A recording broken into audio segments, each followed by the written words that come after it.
Middle east में जंग के बीच जहां पूरी दुनिया की नजरें हॉर्मुज स्ट्रेट पर टिकी हुई हैं, वहीं भारत के लिए एक बड़ी खुशखबरी सामने आई है। जब हॉर्मुज जल डमरू मध्य पर खतरा मंडरा रहा है, तब सऊदी अरब ने भारत तक तेल पहुंचाने के लिए एक नया रास्ता खोल दिया है। क्या है ये नया रूट, क्यों इसे बैकडोर सप्लाई कहा जा रहा है और क्या इसमें भी खतरे कम नहीं है, चलिए आपको विस्तार से समझाते हैं। मिडिल ईस्ट में बढ़ते तनाव ने दुनिया की सबसे अहम समुद्री लाइफलाइन हॉर्मुज स्ट्रेट को संकट में डाल दिया है। यही वो रास्ता है जहां से दुनिया का करीब 20% कच्चा तेल गुजरता है। लेकिन अब हालात बदल रहे हैं। ईरान के मिसाइल और ड्रोन हमलों के चलते इस रास्ते से गुजरना जहाजों के लिए खतरनाक होता जा रहा है। एक तरफ फ्रंट डोर यानी हॉर्मुज स्ट्रेट और अब खुल गया है बैक डोर यानी लाल सागर का रास्ता। सऊदी अरब ने अपने यानबू पोर्ट से भारत के लिए तेल भेजना शुरू कर दिया है। ये पोर्ट लाल सागर के किनारे स्थित है, जहां तक तेल पहुंचाने के लिए सऊदी अरब के करीब 1200 किलोमीटर लंबी पाइपलाइन का इस्तेमाल किया जाता है।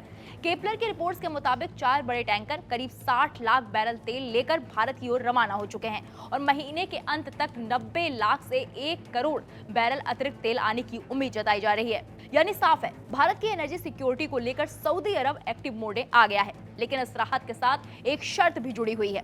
दरअसल इस बैकडोर रास्ते की सबसे बड़ी चुनौती है इसकी सीमित क्षमता। यानबू तक तेल पहुंचाने वाली पाइपलाइन उतना तेल नहीं ढो सकती जितना हॉर्मुज स्ट्रेट के जरिए आसानी से भेजा जाता है। यही वजह है कि सऊदी अरब ने साफ कर दिया है कि इस रास्ते से खरीदारों को केवल एक हिस्सा ही सप्लाई किया जा सकेगा और मुश्किलें यहीं खत्म नहीं होती हैं। लाल सागर का रास्ता भी पूरी तरह सुरक्षित नहीं है।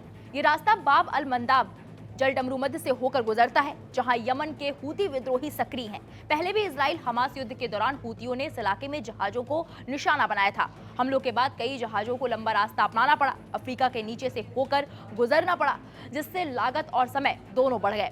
यानी एक तरफ हॉर्मुज का खतरा तो दूसरी तरफ लाल सागर का रिस्क। दुनिया की ऊर्जा सप्लाई इस समय डबल प्रेशर में है।